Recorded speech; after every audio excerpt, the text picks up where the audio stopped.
Today we're in the Gospel of Mark.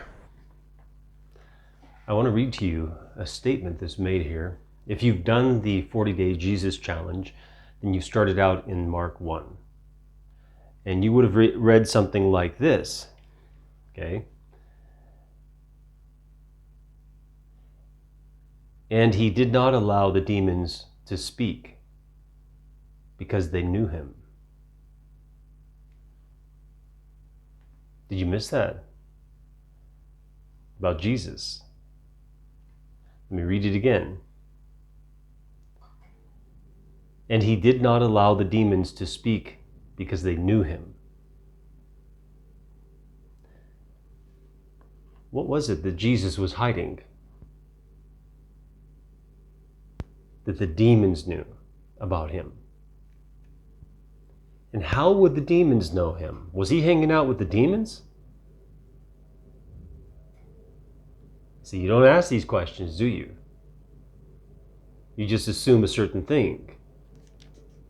But ask these questions. How did the demons know who Jesus was? How did they know who he was? Let's back up a little bit. The beginning of the verse says, Then he healed many who were sick with various diseases and cast out many demons. He forced those demons out of those people that they were inhabiting. And in the process of forcing them out of the people that they were inhabiting, Jesus prevented those demons from speaking anything at all. How did Jesus do that? How did Jesus take control over the voice of the demons to silence them? Because that's what it says happened.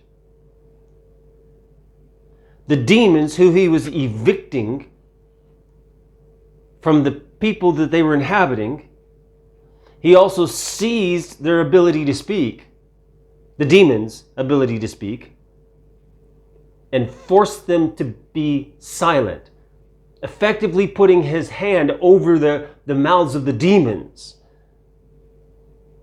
so they could not speak. And then it says why he did that. He did that to them. Each individual demon, he did that to each individual demon because that demon knew who he was. Now, when you break it down like that, and you look at what is actually happening, then you get the creepy feeling about it. How did they know Jesus? How old are these demons? Where are they from? How could they recognize Jesus in the flesh? Because Jesus was inside a human body. He had been born as a man in a human body. How could they recognize Jesus as Jesus? And I'm not talking about Jesus the man. I'm talking about Jesus the Son of God. How could the demons recognize him if this body of Jesus was just born 30 years before that? Where did they see Jesus before? And what did they see? Because whatever they saw then, they see now. So, very interesting to ask these questions, right? It now puts it into this kind of frame of reference that unsettles you and takes you off your sure footing, which is what it's supposed to do. That's what this writing is supposed to do. There was a man in a park in Southern California, last time I was there, and he was homeless. He was fresh off fresh onto the streets from his mother's home. And I think maybe I met him on his second night out or third night out, sleeping on the street.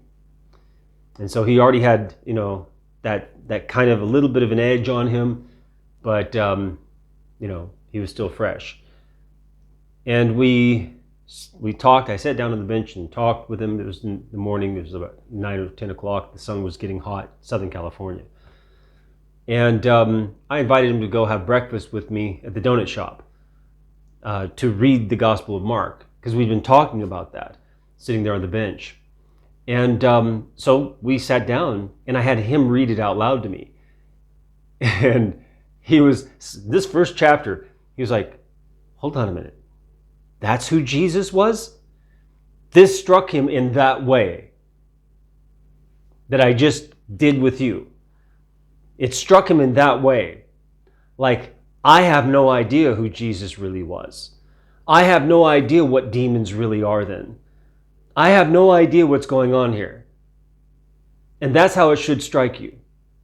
Because that's how it struck the few verses before. It says, and they were all amazed, so that they questioned among themselves, saying, what is this? What new doctrine is this? For with authority he commands even the unclean spirits, and they obey him. So it's not enough that someone who is saved and among the people of God are commanded and obey. But he even commands the enemy, and the enemy obeys him. What kind of strange doctrine is this? Where he's above that battle that we fight. See, this is their view, right? So this is the unsettling of the footing that you thought you had. And that's what this is doing to them. All right, so let's back up a little bit, even before that, because there's the first encounter with the demon here. Then they went into Capernaum, verse 21, and immediately on the Sabbath he entered the synagogue and taught. Now, keep that in mind. This is in the synagogue. Verse 22, and they were astonished at his teaching, for he taught them as one having authority and not as the scribes. Now there was a man in the synagogue,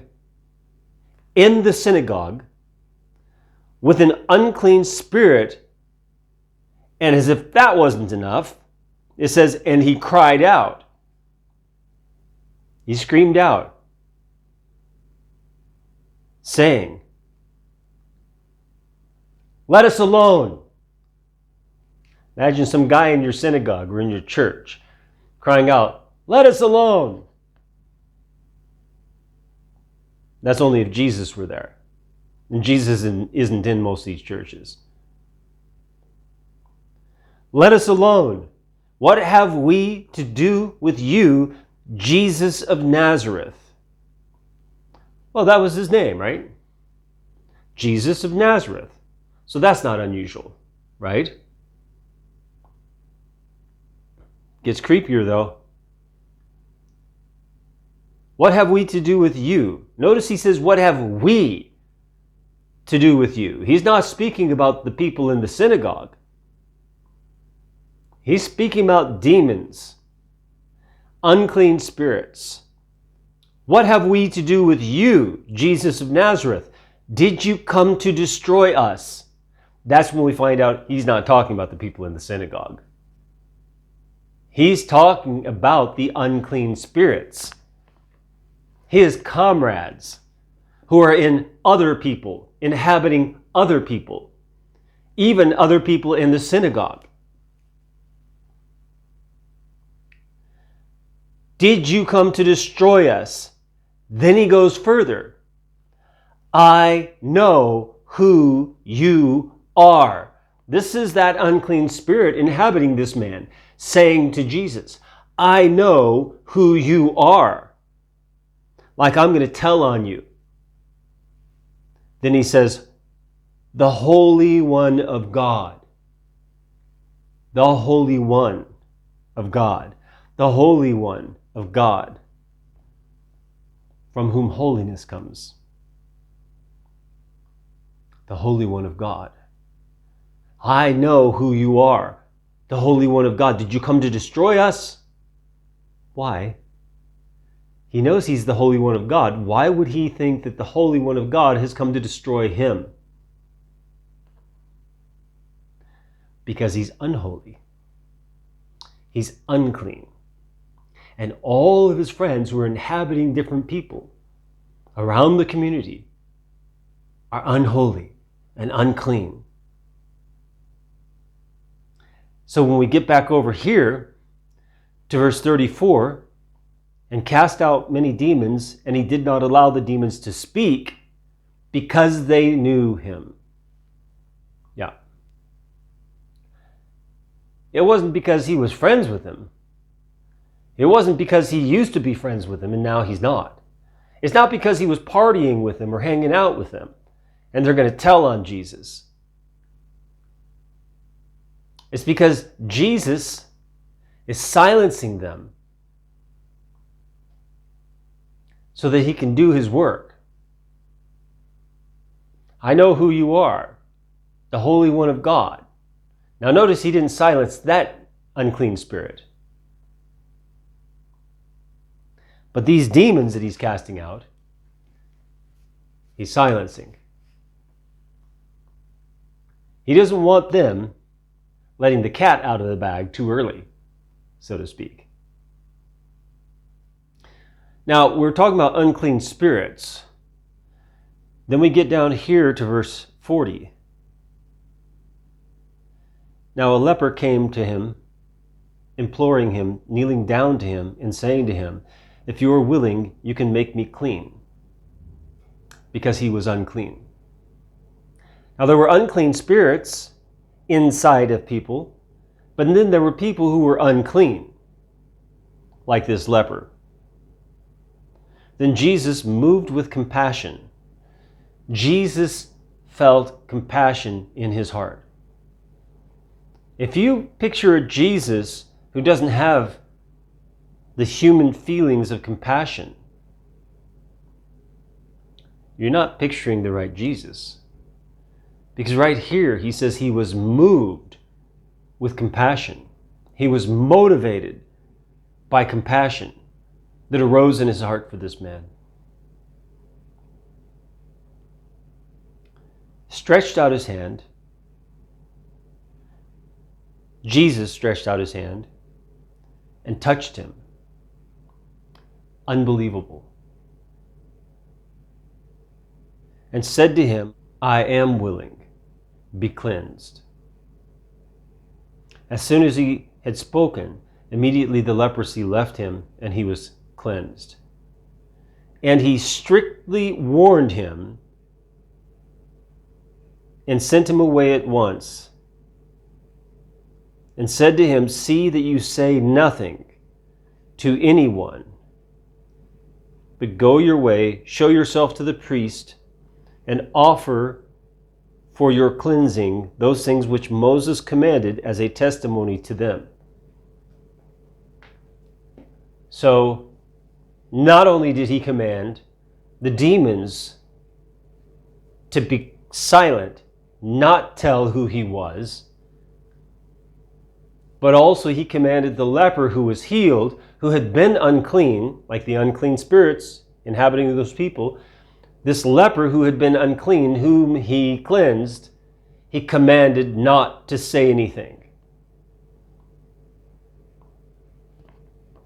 But notice what the testimony was.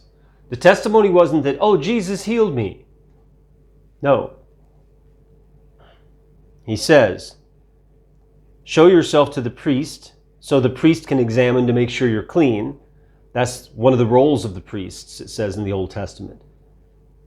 And it gives specific guidelines for the priests, how to tell if the person is clean. "Show yourself to the priest and offer for your cleansing those things which Moses commanded as a testimony to them." In other words, do what the requirements of the law of Moses said to do, and that will be a testimony to them.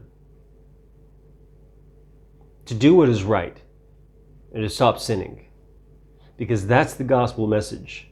That Jesus has come to free us from the power of sin, from the power of unclean spirits, from the power of demons, and even, for some of us, from the power of our illnesses.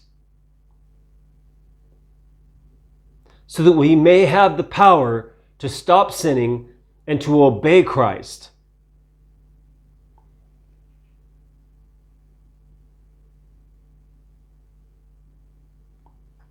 Notice what happens in the next verse. However, he went out and began to proclaim it freely and to spread the matter so that Jesus could no longer openly enter the city, but was outside in deserted places, and they came to him from every direction. He didn't do what Jesus said. Jesus gave him very clear command, and he didn't do what Jesus said. You say, yeah, but he was testifying to Jesus. No, he wasn't, because Jesus told him what to do in order to testify, and he didn't do that. So him going around blabbing about what Jesus did for him was not a testimony of Jesus. It was his own testimony, his own will, his own choice of what to do. This is what Jesus talked about in Matthew 7 with those people who thought they were doing the right thing, even to the point of performing miracles in Jesus' name that actually happened.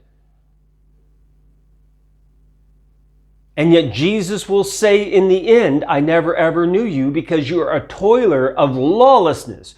You do not obey my commands. And Jesus commanded this healed leper to go your way and don't say anything. First thing he does, goes around bragging to everyone that Jesus healed him. You say, Ron, what is wrong with that? Your brain is mush because of the charismatic movement and the evangelical churches. Your brain has become mush. You have replaced the Bible with fables and fairy tales and principles and doctrines that are invented that sound good and right to men, but they are not what God testified to here. Jesus commanded the leper not to say anything about his healing by Jesus. And he went and he disobeyed Jesus directly and started bragging about what Jesus did for him. This is an example where there are times where you are not to go around bragging about what Jesus did for you. You're poisoned. Your mind is poisoned against obeying God. And you must take this 40-day Jesus challenge in the description of nearly every video on this channel. It's free. It's a reading schedule through the gospel accounts, starting with Mark. You must take this. You have to be rehabilitated. Your mind has to be put back into the scriptures and submitted to Jesus Christ. Not as a renegade off on your own and then painting Jesus into the picture and saying I must be doing the right thing because it seems right, that I'm talking all about Jesus and telling everyone. How can they know? They have to know in order to believe, right? You're not the one who converts people. You're not the one who brings the testimony of God into their hearts. If you do, they're not saved. Jesus said that to Peter. When Peter stood up and gave the confession, the salvation confession, he said, Lord, you are the Son of God. He says, I tell you the truth. Man did not reveal that to you, but God did. And if you think by going around bragging about what Jesus did for you is going to bring that testimony into the person's heart, it's the testimony from you, not from God. You're the one revealing it to people, not God. God can reveal it to them through your words and your work and preaching. But it's not going to be based on your terms. It's not going to be based on you going around and doing whatever you think is right and what feels right, or based on some principle that if I go out to the park and I share every Saturday, that's a good thing, right? I'm sharing Jesus. No, it can be a bad thing. It can be exactly the opposite of what God wants to do to work in the hearts of those individuals. You have to be listening to what Jesus is commanding you and obeying Him. You can't be deciding all on your own as your own commander and authority what you're going to do, when you're going to do it, and what you're going to say. That's the lesson of this one. Otherwise, what you're going to do is you're going to be preventing Jesus from coming into the lives of individuals. Because that's what happened here. He was unable to enter the city. He was forced to go out into the lonely places, the wilderness, the desolate areas. And yet they still came at him from every direction. You're going to prevent Jesus from doing the work that He does in the hearts of individuals. If you do not submit yourself and obey your commander, if in fact you are in the army of God, you are among God's people. There's so much that has to be undone that the apostate churches have done since the Jesus movement. We had apostate churches in America already, but what the Jesus movement did was it introduced a very extreme false gospel. Because the gospel that's preached in these churches is not the gospel that we read here. What I just read to you is a very different experience of God than what we learn about in these churches. And I'm not saying that the churches must be extreme in their experiences, not at all.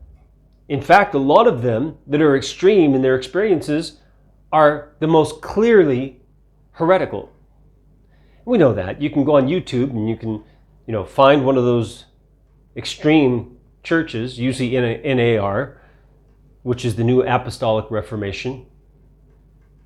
And you can, like Bethel, you can go and find the church and then type into the YouTube search, say like Bethel, is it chapel or something? I don't know, Bethel something.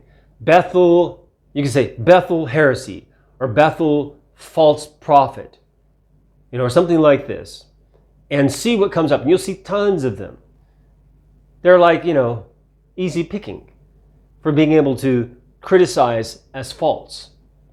But they're not alone. They are not alone. Most of the churches across the United States are apostate. And I've got a playlist called Apostate Church.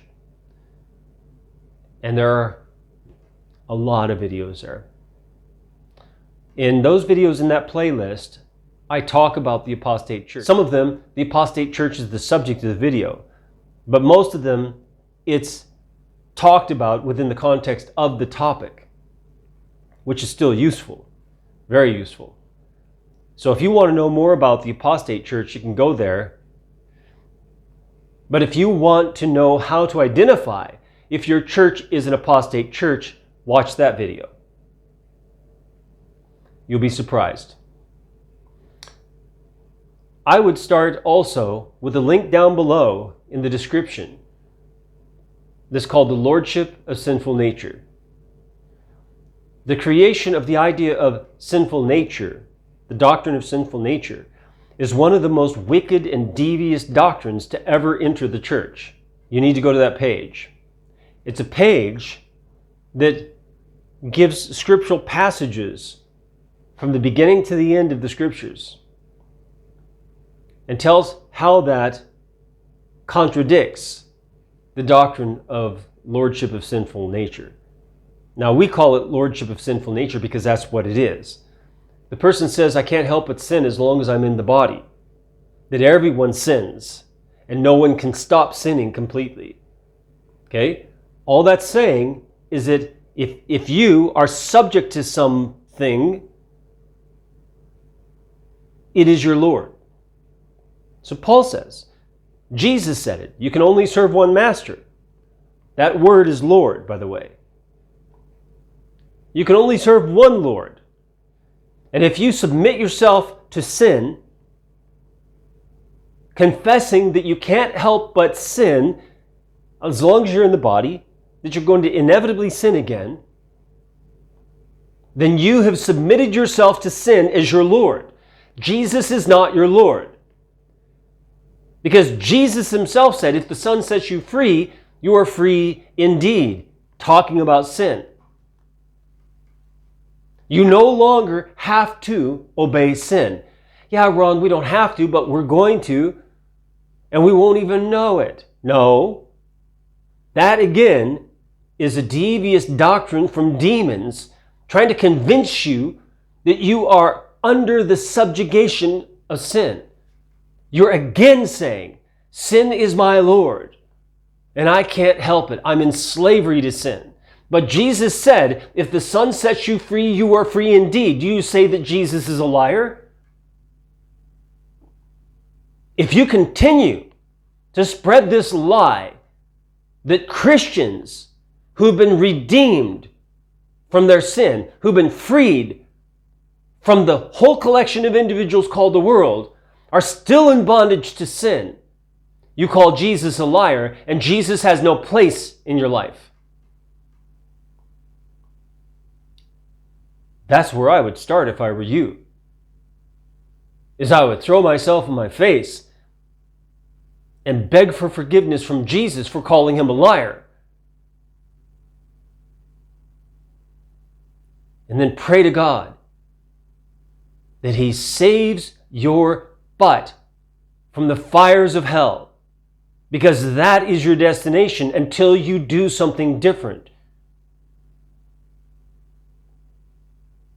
Now, the rest of you should have been shook by what I read here today about Jesus and the demons in Mark 1. It should shake you to the core. May the Lord bless you as you seek him with all of your heart.